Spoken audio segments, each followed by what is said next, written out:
Ladies and gentlemen, boys and girls, children of all ages, this is the greatest time of the day.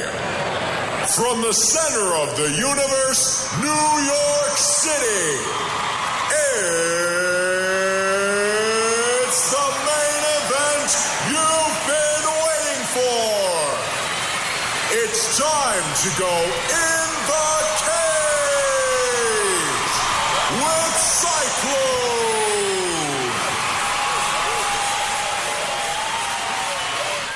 Hey everyone, it is In the Cage with Cyclone. A little bit late, but no worries. We are going to have a full, exciting show for you today. That's what happens when you get into technology. There's bugs sometimes.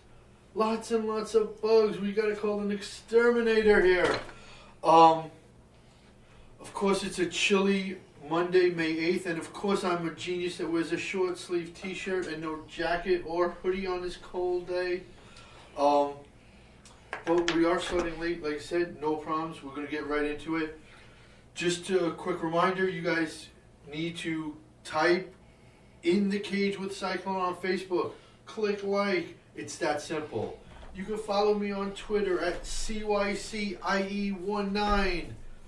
Boneheadpics.com. Scroll to the right. Click UFC/wrestling. And that's where you're going to see my articles that I write. And as always, as usual, go to CycloneComedy.com for everything I do.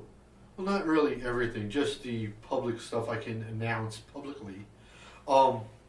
What are we going to be talking about? We got Spider Silva news. There's a bunch of call-outs coming up. We got Legacy, Victory, Cage Warriors.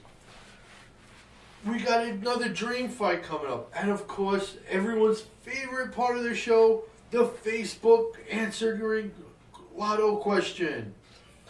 All that coming up and a bunch more right after this.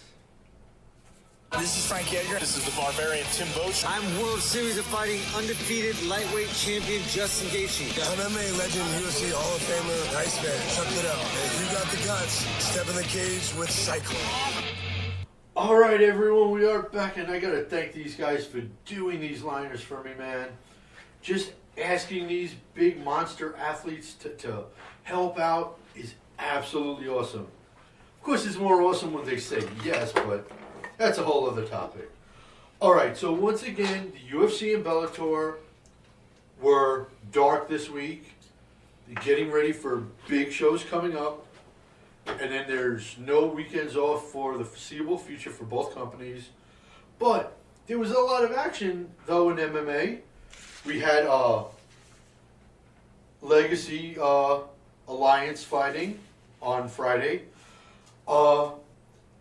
I guess the biggest fight out of that whole entire card, well, the three bigger fights, at least worth mentioning, United States Marine, thank you, Kyle, for your service. This guy remained undefeated. He's 8-0 and 14-1 total, with 8 first-round finishes, okay? He submits Ty Friedman 225 into the first round. Poor Ty, though, takes the fight on 4 days' notice. Legacy's whole card got mishmashed because in the main event, Matthew Frinchu was fighting Daniel Madrid. 4 days out of the card, Daniel has to pull out with an injury. So, Legacy's genius management, instead of either scratching the card, which they probably weren't going to scratch the main event anyways, but they pull Macon Mandakota off that card, the fight against Kyle Stewart, and slide him all the way up to the main event. And then they pull Ty Friedman not out of nowhere, but they pull him out of sitting at home 4 days out, and they give him Kyle. Then Kyle warns every other welterweight in Legacy that he's going to take them into the abyss, or he's going to run right through them. Not only does he do that, but he also calls out the UFC brass and says he wants a contract and he wants one now. Pretty ballsy, but you know what? You got to give this Marine credit. He is a streaking fighter right now, and his ground game is really, really good. So sliding over to that main event, Matthew Frinchu knocks out Macon 136 into the first round. Just a straight right hand put Macon out like a light. Then, of course, everyone's favorite, Victory had a card right after that. And to be quite honest with you guys, Victory's roster, while it's not anything overly special, it's nothing amazing. Their roster, fighter for fighter, isn't too shabby. And there were a bunch of their fighters started calling out the UFC as well. Josh Slipknot fight for he called out the UFC after winning a unanimous decision. Derek Minor after winning by submission over Justin Overton. He called everybody else out. Here's something for you guys to chew on. Their flyweight title was vacant at the time, okay? Kevin the Pocket Hurt Gray was taking on Nick Mamalis.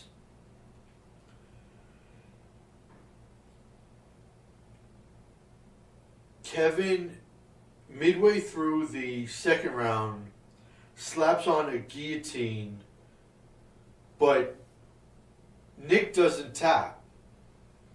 Nick went out on his shield, sort of like a true warrior does, and he went to sleep. So that happened at 3:53 into round 2. And then, of course, that leads, whatever you wanted to say, to their heavyweight title, where Daniel Big Kansas Gallimore was defending his belt for the third time against Daniel the Predator James.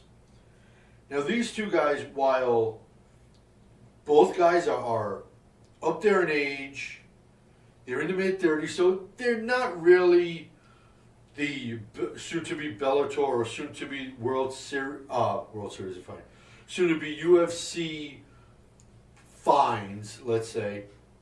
They're not. They're in Legacy, and they know where they are, you know. That being said, both guys like to throw hands, okay? And it turns out that Big Kansas Gallimore started blasting James with strikes, gets him up against the cage, and then he slaps a guillotine choke on him that James has to wind up tapping out of at 124 into round 1. So that be that. And then sliding over to Cage Wars in beautiful Wales, England. I think Wales is in England. Yeah, Wales is in England. Opposed to me being a whale in the ocean.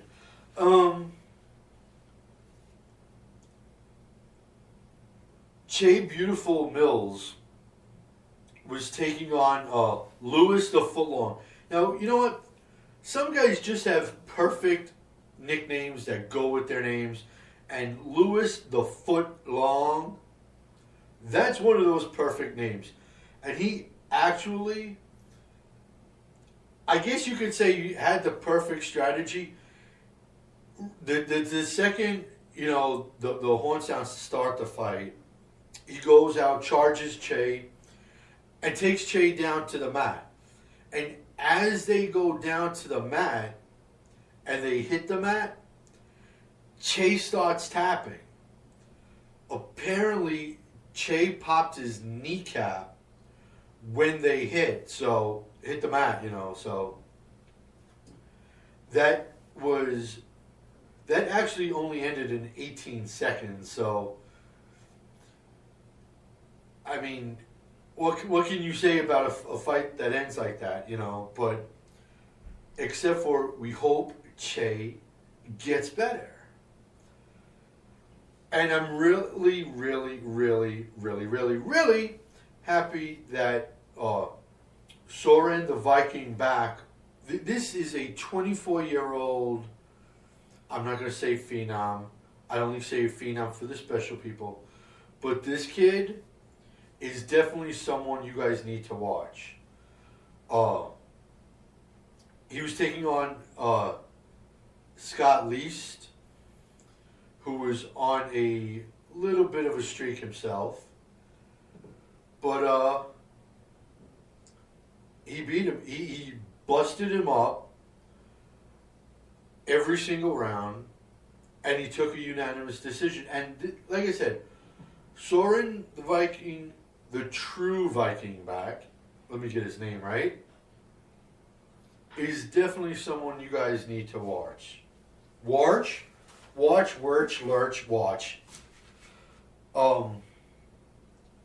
Now we're going to have a little bit of a format change. Normally I just do that stuff and I talk big news later on.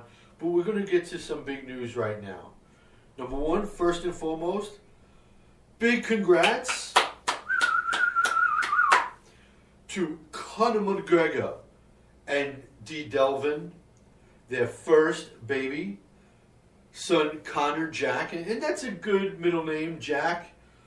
Although I am Cyclone, Jack is a special name for me. So, baby Conor Jack McGregor comes into the world on Friday. 8 pounds, 14 ounces. Bouncing baby boy. Him and mommy are still doing good. God bless them both. God bless daddy.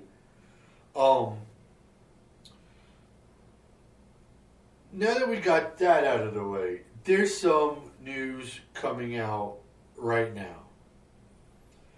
Number one, Kevin Gastelum is, boy oh boy, poor Kev. He is such a nice guy too, But as we know, he got popped by USADA for smoking marijuana.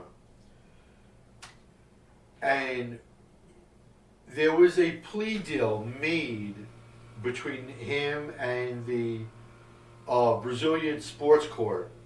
Okay. Here's the plea deal that they agreed to.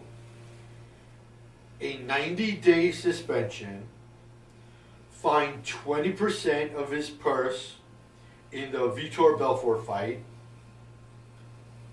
and that fight against Vitor at Fight Night 106 has been overturned. It is now a no contest. Kelvin has now said he is never, ever, ever fighting in Brazil ever again. And honestly, you can't blame him. You really, really can't. Look, I'm a hardline guy. I'm a conservative. I think if you do pot, hell, lock your ass up. But that's just me. Something like this, it wasn't an in-competition testing that he got popped for. It's not something that affected his abilities in the cage. So for him to suffer all this, I think is wrong. You want to suspend him, fine, suspend him. That I got no problems with. I got problems with overturning a win, and I got problems over, taking 20% of his purse. You can't have these committees, these athletic commissions, just coming in and taking guys' purses for the minimum, most minuscule things. You just can't do it. That's highway robbery. But who's going to listen to me? I'm not a lawyer. Another big thing coming out right now is Anderson Spider Silva. Anderson was supposed to fight Kelvin at UFC 212 coming up. With Kelvin getting suspended and his punishment, that now affects Anderson Silva.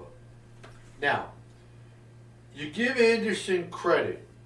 Anderson said he wants to fight Yoel Romero, and the fact of the matter is, nobody in the goddamn company is calling out Yoel Romero. Silva does. Silva calls him out on Ariel Helwani's show a couple weeks ago and says, look, I want to fight him. Nobody else does. Bisping is twiddling around with GSP. I'll take him. You give me Yoel, and you make it an interim title shot. Now here's the thing. That's a really, really, really smart move on Silva's part. Because if Yoel wins that match, if it was to happen, right? Yoel wins, he gets to say, look, I'm interim champ. Boom. I need to fight Bisping to unify the belt. If somehow Spider Silva was to beat Yoel Romero, that puts Spider right back into the title vocabulary.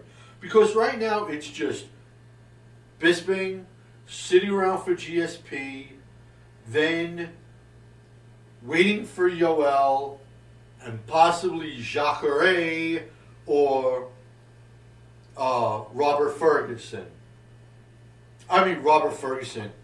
Jeez, I used to call him Forrest Whitaker. Now I'm calling him Robert Whitaker. Let's get these names right. Jeez Louise. But, yeah, so that's what is the smart move on his part. Because he knows deep down, if he does win, that puts him right back in the conversation. Okay? Now, when he was in Brooklyn for UFC 208, all week long he told press that he wants 7 or 8 more fights and then he's ready to walk away. Now, he said that if he doesn't get the fight of Yoel Romero at UFC 212 in his hometown of Rio, Brazil, he's retiring. Now, Dana White comes out shooting his silo off saying, hey, if you want to talk retirement, I think you should do it. That kind of puts Spider back on his heels. And there is nothing on this planet worse than an angry spider. Because an angry spider bites, and bites hard. Here's what I think Here's what I think Spider might do. See, this is what happens when we start more than an hour late. I'm all discombobulated. I'm getting all these names wrong. But we're going to try this again. Whoop. Okay. This is what happens to Anderson Spider Silva. Spider fights Yoel, wins, gets back into the title contention. Or, now that he's had his bluff called by Dana White and said, no interim belt, no Yoel fight. So now fighter has just said, and it's coming out, the story's breaking as I speak, he's now saying he is off that 212 card in Brazil, and he's not fighting. If he walks away from the UFC, does Bellator offer him a contract? And I got one better for all of you. The World Series of Fighting is changing to the Professional Fighters League. They're doing round-robin tournaments. Everyone gets a consistent paycheck. They're going to need big-name fighters. Does someone like Spider go to them? Because a name like Spider going to that company would put them right back on the map. Like I said, I don't know the full extent of Spider's contract. I don't know if he can say I'm retired, and then if there's like a non-compete clause where he can't go to another company for X amount of time. But just think about that. If he walks away from the UFC, does he have it in him to then sign with someone else? And that would be a big loss for the UFC, because the fact of the matter is, say what you will about Spider, the man is still one of the greatest of all time, you know.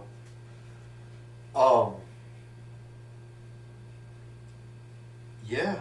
Wow, that was my all my big ass rant on Spider. Now here comes one more rant. Al Ragin Iaquinta. Al shooting his mouth off, and I know something about shooting off to management. I've done it at Brick. I've done it everywhere I've gone. And the one thing it does is it always makes you stay in trouble. The fact of the matter is, Al is on a no... How can I put this?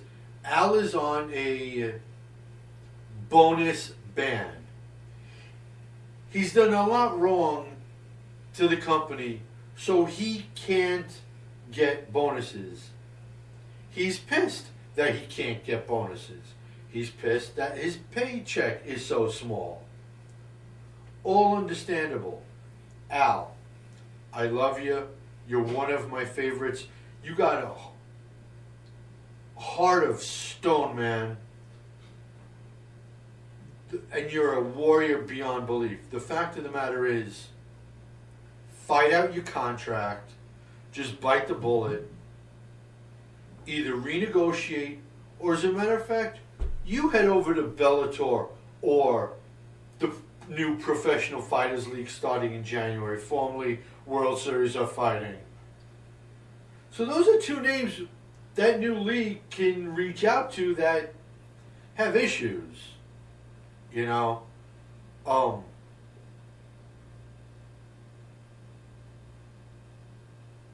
Once again, I want you guys to go on Facebook, type in the Cage with Cyclone, click like. It's really simple. A monkey can do it. So I know you can, because you're smarter than monkeys. Just click like. Follow the page. There's always raffles. There's raffles for every single UFC pay-per-view. There is raffles for every single podcast. Raffles. I'm giving away free stuff. Who doesn't like free? Okay. Then head over to Twitter. CYCIE19. It's that simple. You click follow. You follow all of my witty rants that I go on. Then, if you want to read every article that I write, and trust me, one of these days, I might just land with a Pulitzer Prize, or maybe even two if I feel like it. You head to boneheadpicks.com. You scroll to the right. It's UFC/wrestling is the title it's under. You click on that, And you can read every single article I've ever written. And then, if you want to know what's new in my life, where I'm going, where I'm performing, all my past performances, all my past gigs, go to CycloneComedy.com. Now, when we come back, we're going to have the dream fight. We're going to have that Facebook question raffle. And we got a whole lot more coming up right after these words. Hi, I'm Jim Miller. This is Dan Morigliata. I'm Derek Mercy. I'm Nick the Carney Lentz, and you're locked into the cage with Cyclone. Alrighty, we're back. Halfway through the show, just about. Now, just a reminder, today, yeah, we started late, but you know what? There's a full day here at BWRN on Spreaker. Right after me, Nick Z is on. Then following him is Uninhibited with Phileo Shakur. Then, the owner of this establishment, Al Martin, the great Al Martin. This guy knows comedy. Him and Clayton Fletcher are at 4 p.m. today. You don't want to miss that show. And they're followed by In Your Face with Grace Carney. She is funny, she's hysterical, and she's cute as hell too. And then the day closes out at 7 o'clock with Greg the Greek rockin' wits. So it's a full day right after Cyclone. Alright? So, that being said, just a quick update for you on what's coming up. Later this week, we have CES MMA 44 from Lincoln, Rhode Island. Matt Bassett is taking on Jeremy the Spooner Spoon. Now, see, you talk about nicknames. I don't know if Spooner Spoon would be. I would think, you know, if I was friend or family of his, maybe Jeremy Big Spoon, Jeremy Little Spoon. Although I don't think he'd want to be the Little Spoon. You know, Jeremy Big Spoon sounds a little bit better though.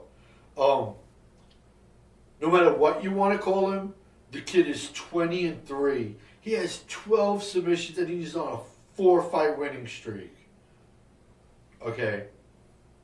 That is a featherweight that should be definitely looked out for.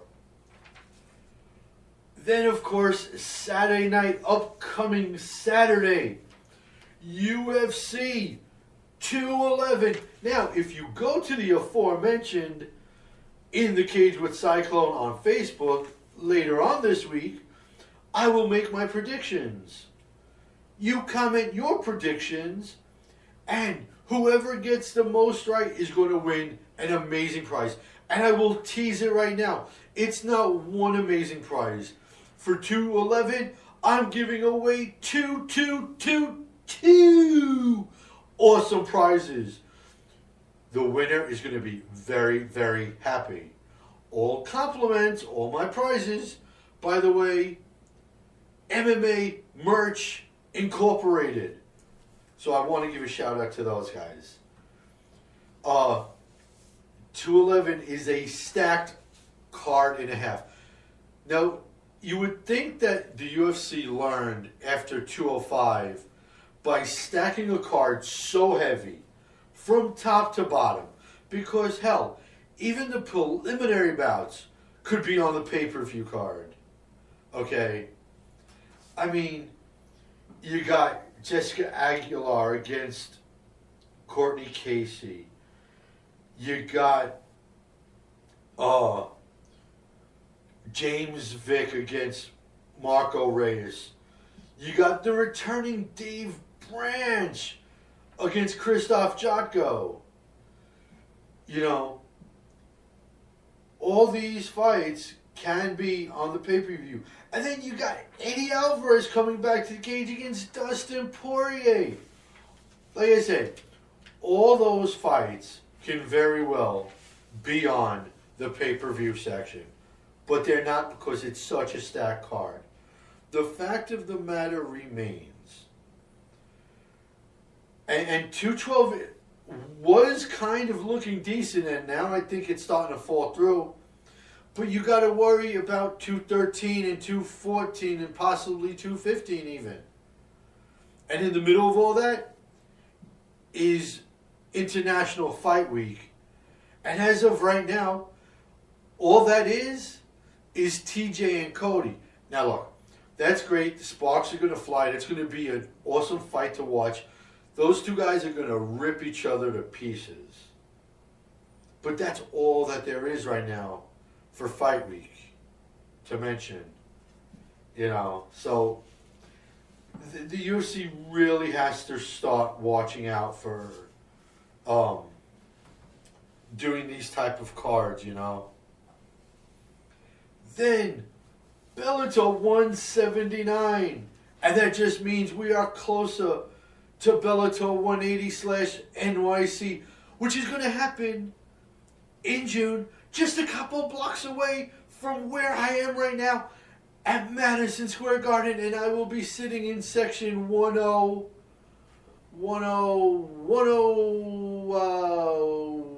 something. So if you're in the Garden for Bellator 180/NYC, walk around and look for me. I'm not that hard to find. As a matter of fact, I'll probably be wearing an In the Cage with Cyclone t-shirt. Actually, I will. Just a little tease. But Bellator 179 is this weekend coming up. And their main event is Paul Daly against Rory McDonald. Now look, Rory is he's one of, I can't even describe. Rory is an enigma wrapped inside of a riddle, as the line was said in the movie Batman by the Joker, you know. He really is. He has very, very, very, very good fights, very memorable fights, and then he lays some duds. But the fight against Paul Daly, geez, if it goes down like it should go down, just on paper, it's going to be a very, very fun fight to watch. And that is happening on Friday the 12th. It's either the 12th or the 13th. You figure I would have brought my calendar with me, but I did not. The calendar is home, sitting on the dresser. A lot of good it does me there. So yeah, that's previewing everything. Now, let's say we answer a question, shall we? So I'm going into the bag of names, into the bag of questions. Actually, and by the way, starting the next show, there's going to be a special way to do this raffle for the Facebook question. But right now, we're still doing raffle cards. And it is number, I can't see, I'm blind. It is number 8. So, who asked number 8? 1, 2, 3, 4, 5, 6, 7, 8. Oy, oy, oy, oy, oy, oy, oy. Rudy Asher, I feel sorry for you. You're one off. The winner, once again, John James. Oh my goodness, John wins again. Okay. His question: what does the Professional Fighters League need to do to actually survive? Wow. Okay. First of all, I think the league is going to bomb. Just them offering all this money and the fact that they don't have a TV contract puts their ownership behind the eight ball. The president of the company, Ray Sefo, is going to be on Broadway for, I think it's 14 months. So how exactly is he going to be taking care of that business if he's in a Broadway play here, a couple blocks away, the other direction of Madison Square Garden, from where we are right now? The fact of the matter is, what they need to do, and look, they've lost David Branch, Marlon Moraes, they lost Justin Gaethje just now to the UFC as well. They've lost a lot of their talent. To my knowledge, they still have Andre Harrison, who I like to personally call Little John Jones, because he looks a little bit like John Jones. They have a couple of the powerhouses still from Russia. So they do have a couple guys. But if they somehow were to sneak a contract to a Anderson Spider Silva, now that Spider is pissed off, or, I mean, I know he has 2 more fights left on the UFC contract, Al Iaquinta. If they got somebody like that, a name that they could put behind the company, that could get them sponsorship, that could help get them a TV deal, that could help get them watchers and viewers and fans. And the other thing they got to do is merchandising. The UFC has 1 billion items you could buy. Bellator only has about 10 to 15, if they have that much. The World Series of Fighting only had 6 items you could buy. The fact of the matter is, merchandising is a key thing to get fans. Fans want to buy stuff. Fans want to go around and say, hey, I'm wearing your hat, I'm wearing your t-shirt, I'm buying your program, I'm buying your poster, I'm buying your DVDs because I am a fan. If fans can't buy stuff, they don't feel involved in the company. They're not going to care, you know? So, that is the question.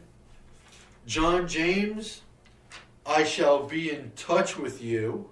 You lucky SOB once again. Boy. You guys ready for a dream fight right now? Because I know I am. Okay, let's do this dream fight. Let's do this dream fight. Pulling out. This we're always going to do. It's always going to be a raffle for the dream fight. Because to have 300 names is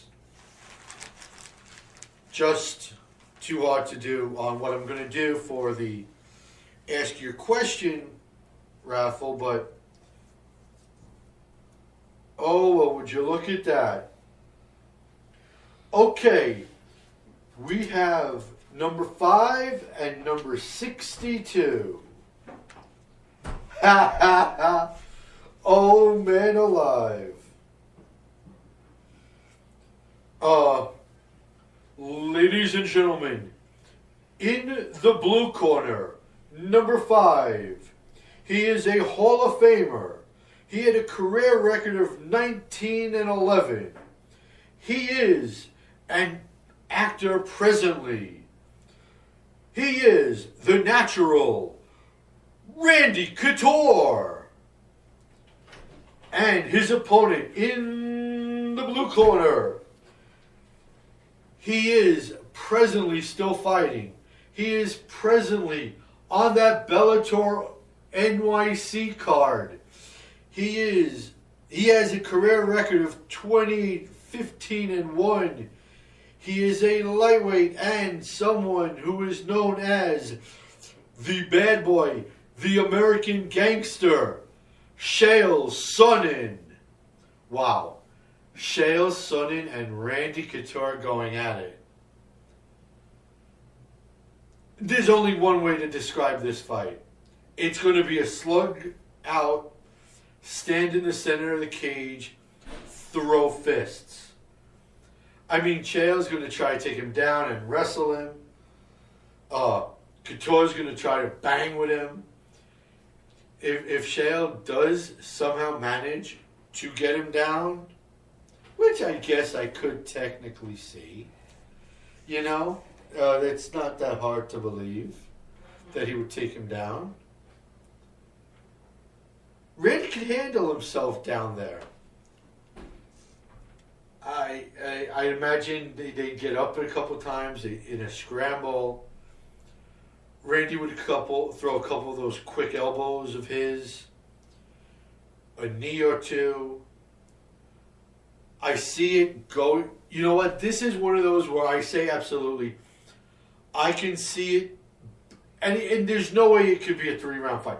This would need to be a 5-round fight, and it would be a 5-round war.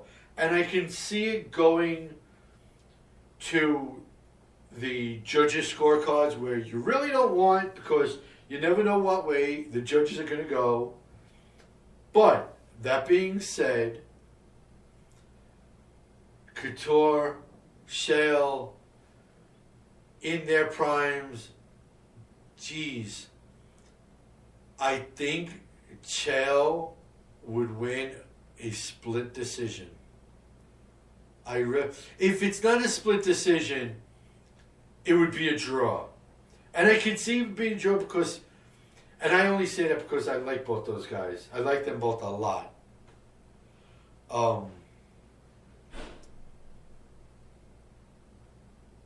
But yeah, I mean, I think that